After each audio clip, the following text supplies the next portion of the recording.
Ebullient greetings. I'm your host, Jacquie Bird of Jacquie Bird Spiritual Wellness, your guide to stress and anxiety relief, mindfulness, awareness, self-care, self-love, and personal growth. Welcome and thank you for joining me as we roll with peace in mind. Today's riff is Are You on the Right Train? Riding on the Urge. These episodes feature people who are doing their thing, they follow their heart and their passion, and they create how they want, what they want, when they want. And they are riding on the right train. Today's spotlight is Jennifer Jones, the first African-American Radio City Music Hall Rockette, a colon cancer survivor and advocate, a writer and actor. I just seconds ago stared upon this gorgeous woman that I have not seen in 30 35. Oh my gosh.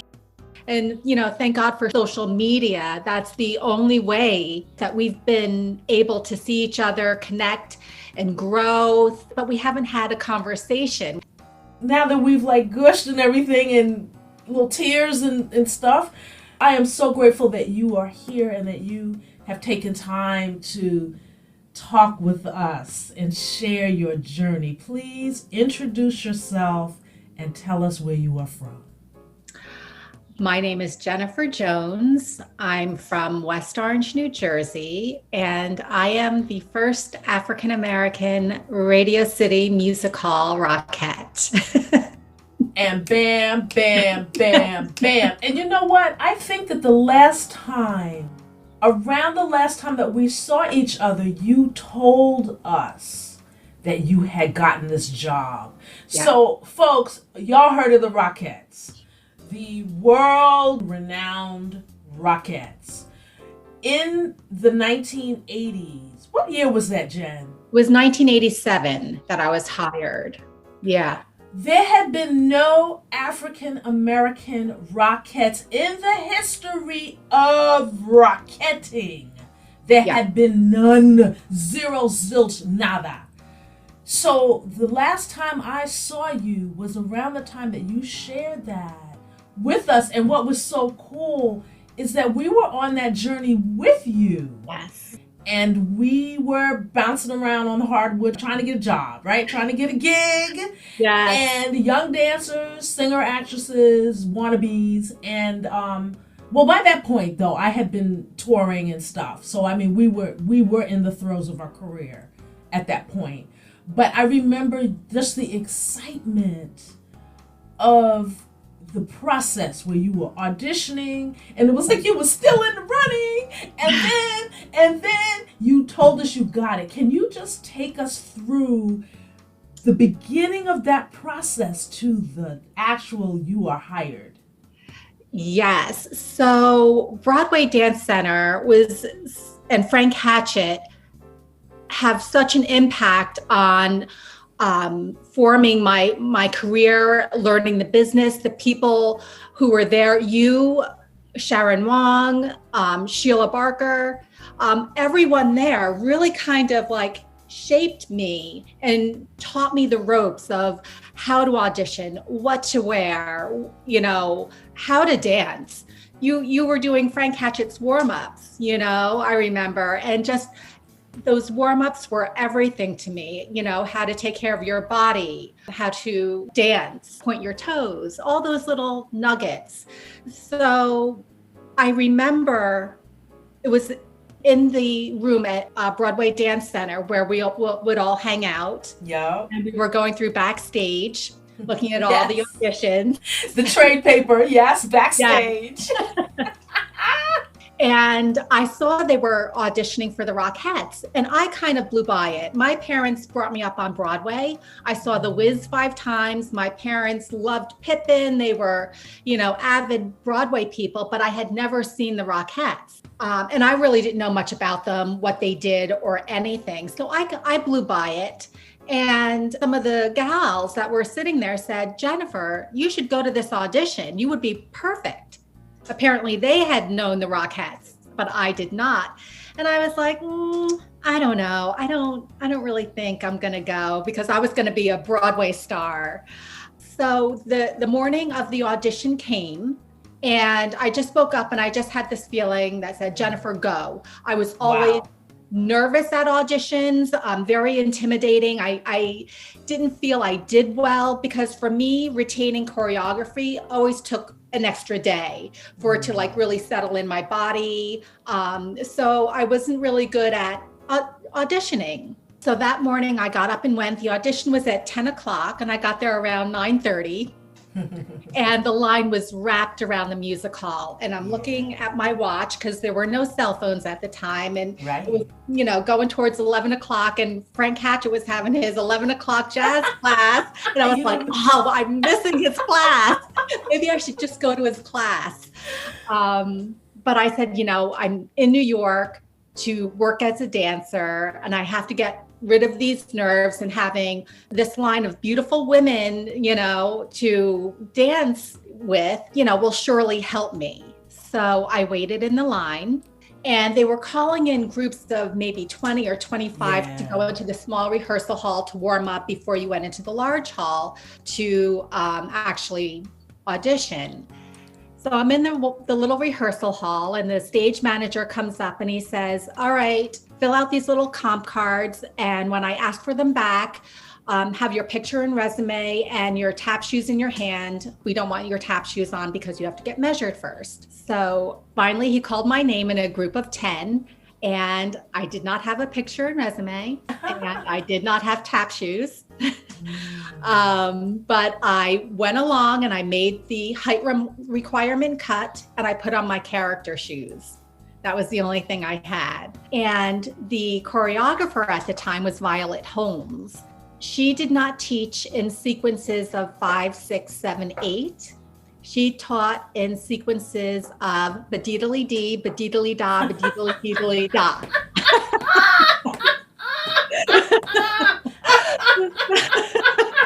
I'm laughing because, just to let our audience know, people count, but a lot of people, choreographers, we do sound. We do sounds. So like the kids that I work with, they will do me. Like if I give a move that I really want to accent, I go ba-da-da-doom. Then I have like 80 kids going ba-da-da-doom. But that's how you remember and get the choreography into your body faster, I think, than actually counting. Absolutely. And also great naming, parts of, like a 32 count, like a circle of kicks, and the choreography for that. And then you go into, the soldier or something. So little names like that also helped me. But at this audition, I was not prepared for not having counts.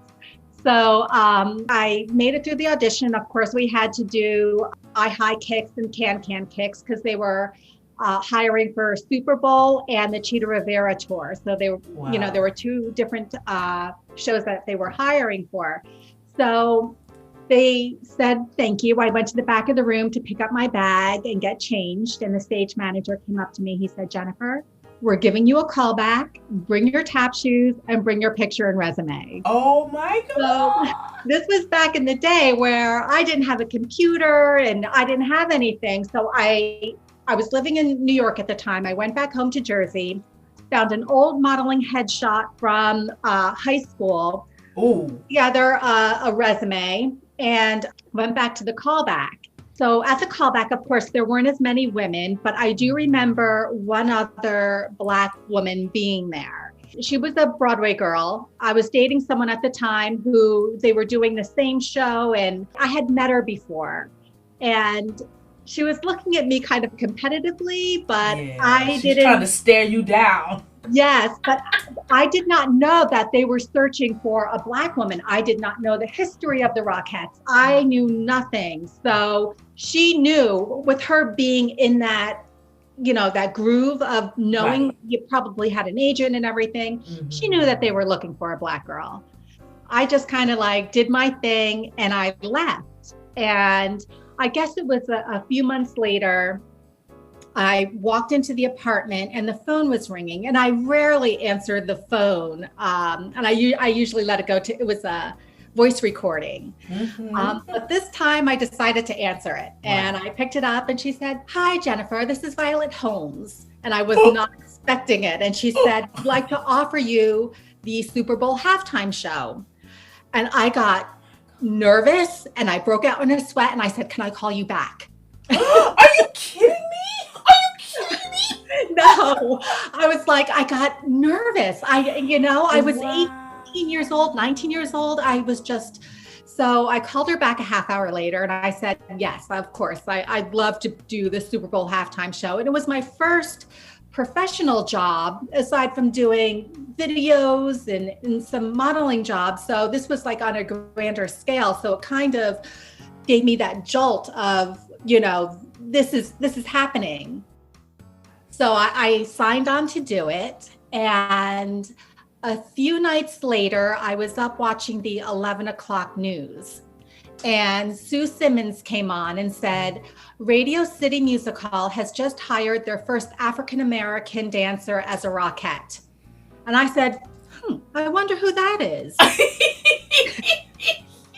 They didn't say anything to me. They didn't tell me. They told me nothing. My mother called me and she said, "Jennifer, is that you?" I said, "I don't know. Nobody said anything." To later find out that it was me, and I was thrown into media training and publicity events and talking about, the Rockettes and the hiring me as the first African-American woman.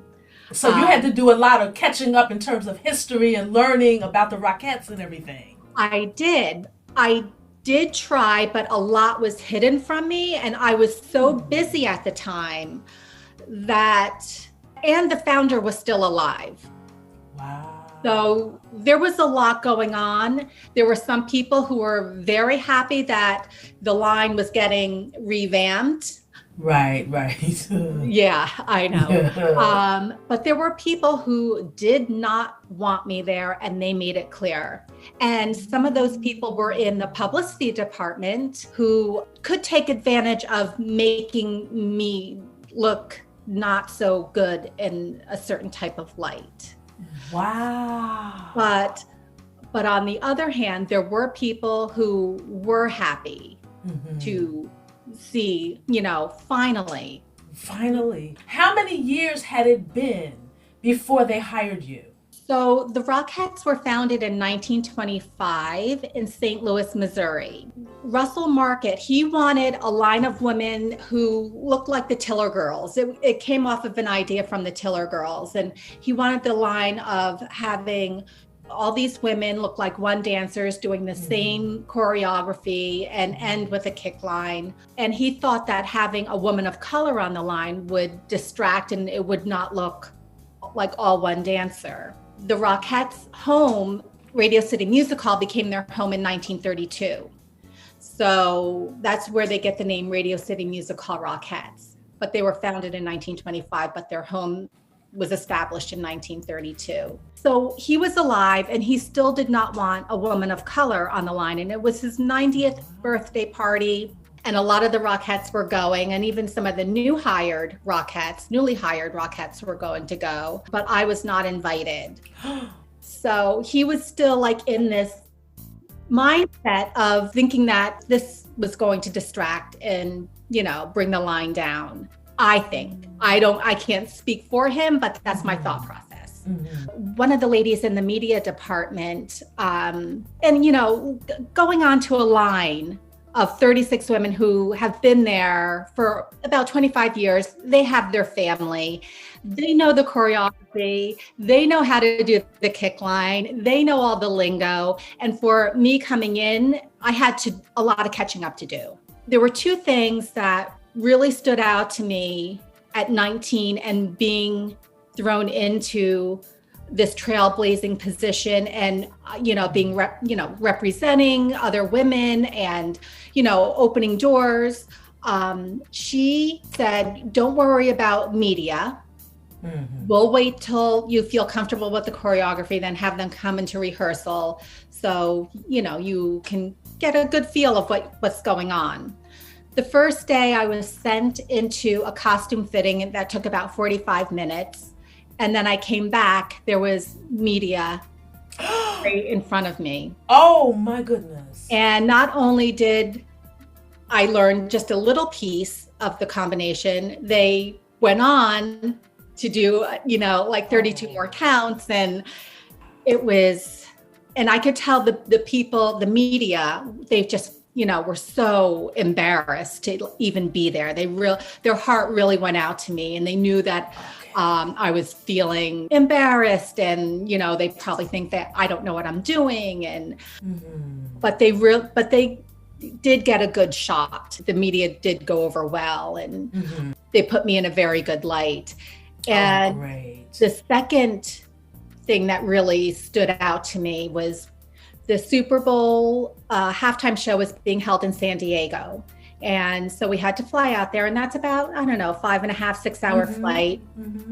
I'm trying to get to know some of the ladies, and I'm, friends with, some of the newly hired Rockettes, and we're thinking as soon as we get off the plane, we'll put the bags in our room, and then we'll go grab something to eat, and we'll have fun and enjoy this. The publicity director's assistant came up to me and said, as soon as we land, she wants to see you in her hotel room. So I get off the plane and I went out to get something to eat. I was young, everybody's going, and I just went. I get back to the hotel and the assistant is pacing back and forth in the lobby. He's like, she wants to see you right now. I go up to the room. She's up there and she says, nobody cares about you. You're old news. Nobody cares about you. That's it. And this was even before I had more publicity to do. This was before the performance at the Super Bowl, where there's millions of people, not only in the stadium, but watching. And this was said right before everything was about to happen. So was she meaning that they weren't going to give you any more publicity? No, what was her point? No, because I still did do a lot of publicity. Okay. I think she was trying to get into my head saying, you're old news, this is, So she was being a bitch. Yes. Uh-huh. And the thing about it is that stayed with me. I carried, that for a very long time. I really thought nobody cared. I really thought that it didn't matter, because this woman at Radio City Music Hall, who knows publicity, knows the people, she's telling me that I'm old news and people are moving on and, it doesn't matter. I carried that for a very long time. How did you, wow, honey, I had no idea that was what was going on and happening to you, because those of us back at Heinz Hatchett Broadway Dance Center, we would have had your back to the best of our ability in terms of raising you up. Because, the thing about the folks that, like you and people that were, considerably younger than us, we looked out for you guys. You guys were like our babies, and we felt very protective about you guys. And if we had known about that, oh my gosh, we would have had a fit. For one thing, we would have had a fit. I don't know, we didn't, like you said, we didn't have social media at that time to be able to go and blog about it, but I think that it would not have boded well for them in a way, because word would have gotten out. And they had a reputation they were personifying out to the media, so the word would have gotten out. And like I said, it wouldn't have boded very well for them in some regard. They would have had to try to push that down. Right. All right, so that stayed with you for a very long time. How did you get past that? Well, to be honest with you, I still think that creeps in every now and then. And I think that so much so that it made me feel so low that it even crept into relationships that I chose to be in. Yes, and I understand. So it's amazing what one person can say that has no attachment to me, can affect you. But you had her up here and you were here. She was this all-powerful publicist and you were just a newbie. Yes. So she carried a lot of power to you. Yes. In terms of what she could do. Anybody tells you they can basically make or break you. That's basically the messaging. Yes. And that's how people like that get over, because they keep you, they help to keep you in your place. Yes. And I also think that that's why the industry loves young people, because they can mold you and push you around, and because you don't know anything, and then you're also so gaga about having the opportunity. Yes. You'll do whatever. Yes. So it's easy to mold people and push them into the places that you want them to be in. But I think also some of that messaging that we as women deal with, be it from our mothers or, aunts or whomever gives us these messages that we're less than, we spend a lot of time dealing with that. And the repercussions are relationships. It creeps into every area of our lives. But the thing is, you're aware of that. In hindsight now, looking back and seeing that you've gotten, drove you into some relationships because you had that mentality, you're in a different place now, yes? Yes, yes.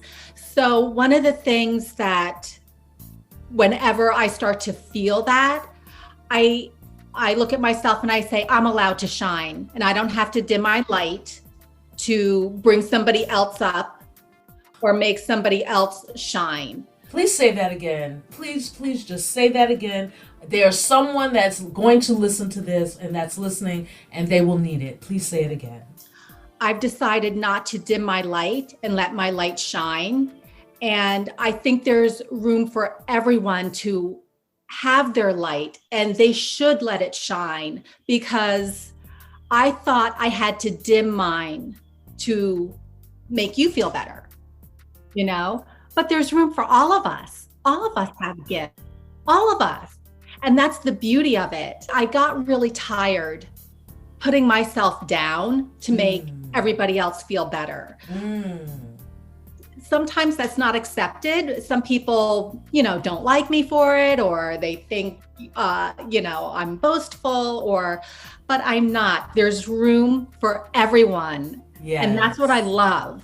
Yes. That's what I love. I think that is the messaging that's not in society, that's not in our homes, that there is room for everyone. We are basically brought up with lack mentality. Yes. And we think that we have to fight for everything, and there are people better than us, and you're in competition and all of this, and that mentality, there are people that rise in terms of if you're measuring it in terms of success and level and all of that, but a lot of these people are really miserable. Right. And so, it really comes down to the quality of life. And if you understand that there is room for everyone, the billions of people on this planet, yes, there is room for everyone. Yes. That is, we are living in an abundant universe. Yes. But we are taught differently. And that can keep you in your place also, because you're always cowering because you think you have to scrap for everything. Yes. And compete with everybody. And it's like, no. And like you said, I think people think, success in levels, in money, and they don't think about it as, what is it true that makes me happy? What fulfills me? What are my gifts? And not everyone has the same gift or the same way of giving what they have. So whenever I feel like that conversation creeps back in, I always remember, she's not allowed to dim my light, and no one else is either. See, I'm like, yes, diva. Yeah. Because that's the gold and those are the riches. Because it just makes you walk with a lighter footprint on the earth when you are walking in your light. And if you don't know what your light is, then ask questions of yourself. What do I love to do? Yes. What is what am I inspired? Who inspires me? Why do these people inspire me? it's not just that you're going, wow, you know, they got a big house and a lot of cars and a lot of this and that and the other. It's like there's got to be an intangible essence that reaches you, because the heart doesn't understand cars and money and houses. The heart understands joy and love and peace and feeling good. So how do these people inspire that in you? Right. And those high vibrational feelings, that high vibration. Yes. And you know, when you're in sync with the universe, when you get that vibration, that tingly, that you know that you are on the right path, that gut feeling, that intuition, that is all alignment. Yes. And I know when I'm out of it, and I know when I'm in it. Oh boy. And you know, the interesting thing is, you know, somebody may listen to this and go, well, you had a rough time, your Rockette ordeal or journey, but you followed an intuition and you acted upon that intuition, and that intuition led to you being who you are right now, with the messaging and the frequency that you're on right now. That lesson and those experiences were valuable in your makeup and in your fiber. You know, it's not always going to be joyful when you follow your intuition, but ultimately it will be. And that's the thing. Sometimes you have to step out of your comfort zone for growth, for personal growth, for following what you want to do with your life. Like, I knew I wanted to dance, and I knew I was missing Frank Hatchett's class, but something said, stay in that line. You know, yes. So there is, you know, always like moving forward. For me, I always like to like move forward, the growing process. And it is, you know, sometimes scary of stepping out of my comfort zone, actually letting people know of my experiences of becoming the first Black Rockette. And even though those negative experiences happened, they did help form who I am. And I was able to open the door for other women of color to be able to follow their dreams, to become a Rockette, to dance on Radio City, at Radio City Music Hall, to tour the country. All these women of color have these jobs, you know, of doing what they want to do. You know, sometimes we get to a place of, I don't know what my purpose is. That was one of your purposes. You opened the door for so many women after you. And golly, wow. Yeah. Golly, wow. Yeah. So talk to me a little bit about, you've talked about some of the challenges that were in front of you as the first Black Rockette. Talk about some of the joys and the victories, triumphs in that experience. I will never forget the first time I stepped onto that Radio City Music Hall stage. After the Super Bowl, I wasn't guaranteed to come back and dance on the line, but they did ask me back for the Christmas show that year in 1988. So that was my first Christmas show there. And the first time the Radio City, the Rockettes, had a woman of color dance on that stage as a Rockette in that line. I remember it was during tech, and we were doing the kick line full out. And I just remember looking out in the house and seeing this gorgeous theater that seats 6,000 people. And it kind of jolted me. It took my breath away. The woman next to me, she's like, are you okay? And I said, yeah. She's like, the first time will always take your breath away. So she knew what I was looking at and what I was feeling. And that moment, I will never forget. It was amazing. Simply amazing. Just extraordinary.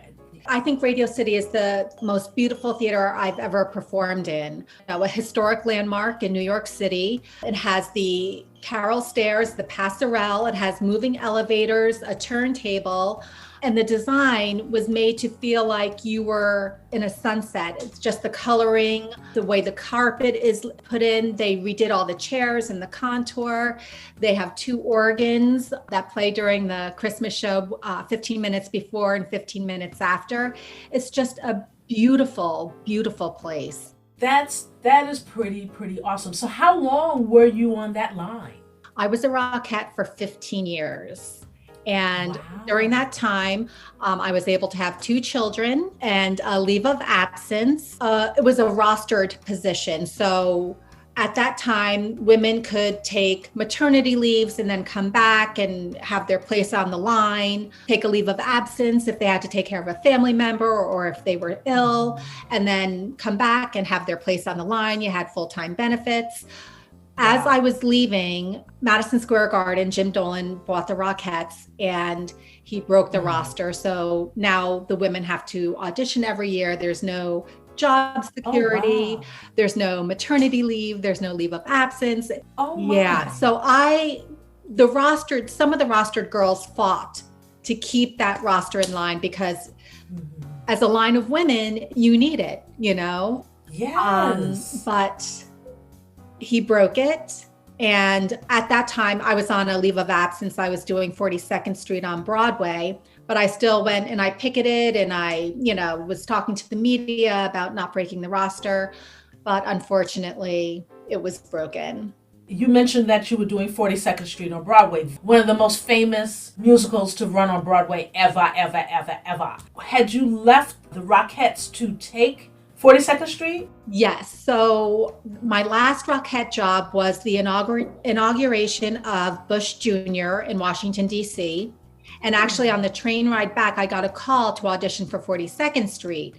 So I went on that audition and I got it. And so I took a leave of absence for the Christmas show. I hadn't given up my spot yet. And during that time, that's when Jim Dolan decided to break the roster when I was at my first year on 42nd Street.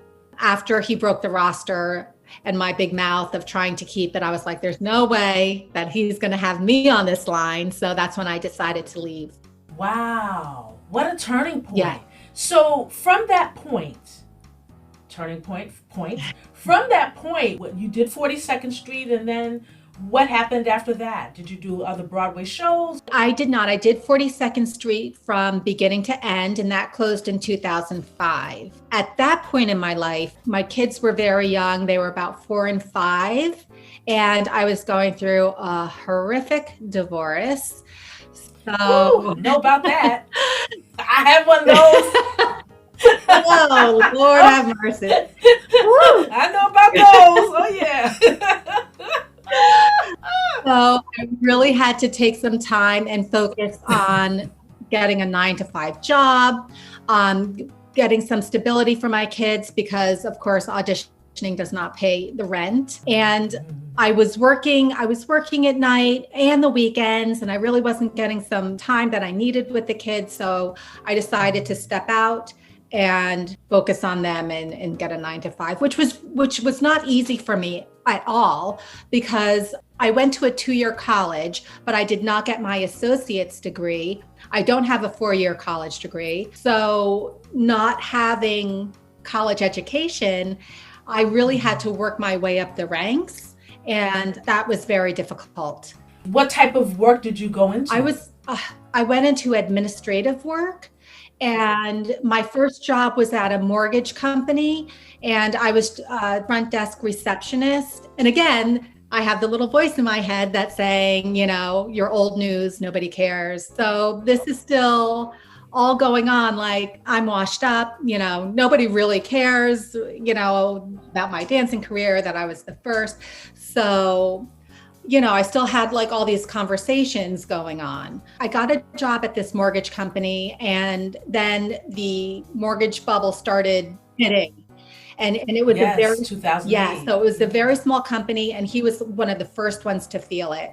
So I was the first one to let go. And after that, it was just a series of getting a job here, then getting a job here, then getting a job here. There wasn't anything that was long lasting at all. And it was just piecing everything together. I had, my mother to help me with my kids and my sisters. And so I did have a lot of family support, but job-wise, it was hard. But, I always had that feeling in my heart is that I wanted to be on stage. I want to be in the industry. That has always been, my pull. And it will be for the rest of my life, But at that time, I was just trying to make it right. You were surviving. Yes. as you were doing that, you still had this feeling within you as far as performing. After that period, what ended up manifesting for you? So after that, I always kind of like would look at auditions and see what's happening in the industry and things like that. And then I finally said, I have a story to tell. I think people want to know about the first Black Rockette. I think people want to hear what I have to say. So I started working on writing a book. So I would start writing and then I would put it down and then I would start again and I would put it down. And so just constantly working on that. And then finally I had someone to help me and we started working together and, you know, she knew how to do the ins and outs of the book and we're working on that. And then I met someone who I worked on 42nd Street with who became a screenwriter. And so she's like, you know, we need to get your story out there. So in 2017, I went out to LA and we pitched my life story to several different networks and producers. We did get a lot of good feedback. However, they wanted to have a book in place. And I did not have a book deal. So I came back. It was December of 2017. And then in 2018, I was diagnosed with stage 3 colon cancer. So 2018 was just getting my health back together. Yes. Vegetarian over 30 years, exercised every day, no family history of colon cancer. Wow. Stage 3 colon cancer. Had you had any symptoms? Anything feeling a little off or? Well, I had just turned 50 and I thought, you know, maybe it's menopause. Maybe I'm a little bit more gassy, a little bit more bloated. I'm under stress. Maybe it's just stress. Maybe it's IBS. Me? Right. Colon? Right. Are you really? Right. Vegetarian for 30 years, exercise. Yes. It was a shock. And of course, I never planned to have medical expenses like that. Right. I had actually left my job to go out to LA. And the job that I had at the time was a very high stress job. And I thought maybe that was it. So when I came back, I did not have health insurance. I started temping and I got work, you know, and I was working here and working there with this temp agency, but I did not qualify for benefits. And I knew I wanted to go see a doctor, but I couldn't. So as soon as I qualified, I signed in and I got a colonoscopy. Well, I should take you back. I went to see the doctor and I said, you know, I would really kind of like to be seen soon. I think something's wrong. She looked at me and she's like, you know, you seem like really healthy. Right. 2 weeks later, I go for my colonoscopy. I don't know if you've ever had one. I hope you have. And I hope people who are 45 years old, you need to go get a colonoscopy. That's the age. If you do not have any symptoms, go have a colonoscopy now. After coming out of the anesthesia, I was sitting there and she said, you have cancer and you have about 5 years. Oh my goodness gracious. I did not tell anyone. I didn't tell my boyfriend at the time. I did not tell my parents, my sisters, my children. We were planning a family vacation the end of June. My father lives in St. Croix. We were all planning to go, my sisters and their children, and my daughter and I have a son and a daughter, and my daughter had not been talking to me for a couple of years, but she was willing to go on this vacation. And this was going to be the vacation where we reconnect and start over and get through this. So I made sure it was the best vacation possible.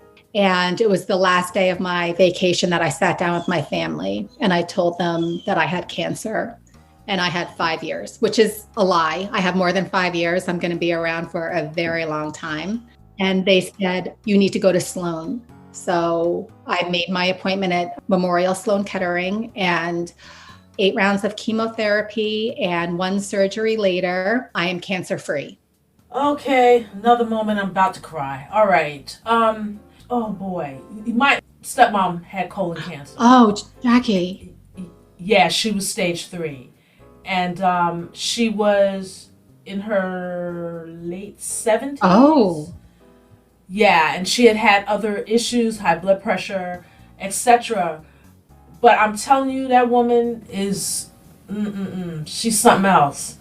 And she's cancer free. Yes. And she, has had some issues this year. But the thing that I have seen is her spirit and her intention. And how did you get through that period? I really had to sit down and get a good look at my life and figure out what is happening. And I realized that I was letting a lot of insignificant things get to me. And so I had to sit down and let that go and focus on what matters. What am I here for? What are my gifts? What do I want to do with my life? And heal my body. So that's what I did, a lot more meditation, a lot more of white light therapy, cleaning my body. And just, it really changed who I am. And I'm a staunch advocate for early screening, detection. I'm a buddy with the Colorectal Cancer Alliance. I help other people who are going through chemotherapy treatments. And if they have questions or they need someone to talk to, I'm on call. And of course, if they ask me to be a part of an outreach, I always take part in that. It really changed my life. And I just recently had a colonoscopy last week, and they said, I'll see you in 3 years. Colonoscopies save lives. A lot of people are afraid of the prep, but if you have no symptoms and are healthy, you can do a blood test in your doctor's office. You can do a home test. There are different ways that make sure that you're healthy and you don't go through what I went through. So in doing all of that, I've written a children's book, and HarperCollins has purchased it, and it's currently being illustrated. I'm screaming. Okay, I'm screaming right now. I can't scream because I'll just, distort the mic. But okay. All right. Continue, my dear. So I'm hoping that'll be out in the fall of 2022. I'm currently writing my memoir still, and that my agent will be shopping that within the next. Your agent, my dear. Yes. We have a book yes, agent. Yes, I have a literary agent, a book agent. Yes. Oh. So I'm working on that, and some other little nuggets that I'm not really allowed to talk about yet. It's really allowed me to focus and really pursue what I want to do with my life. And for that, I'm grateful. I'm grateful for everything. I'm really grateful. I wake up every day and I say, thank you, God. Thank you for my health. Thank you for my job. Thank you for letting me follow my dreams. Thank you for my, guiding me with my intuition. Thank my ancestors. I know my grandma has been with me. I feel her spirit. So just wake up in a thankful way each morning. It's life-changing. It's absolutely life-changing. Once you get that gratitude shift and you really feel it, it's life-changing. Woman, lady, sister, friend, thank you. My goodness, you have dropped pearls, jewels, money, rich as gold, Bitcoin. You have just dropped so much wisdom, and thank you so much for sharing your journey with us. Oh my goodness. Thank you for having me. Thank you so much. And it's been such a pleasure just watching you flourish and with your business and your meditations and being on the news. The world needs more of this, needs more of you. Thank you. Oh my gosh, I'm gonna cry. Thank you, honey. Oh, goodness gracious. I hope that you enjoyed that and was thoroughly inspired and uplifted by what you heard.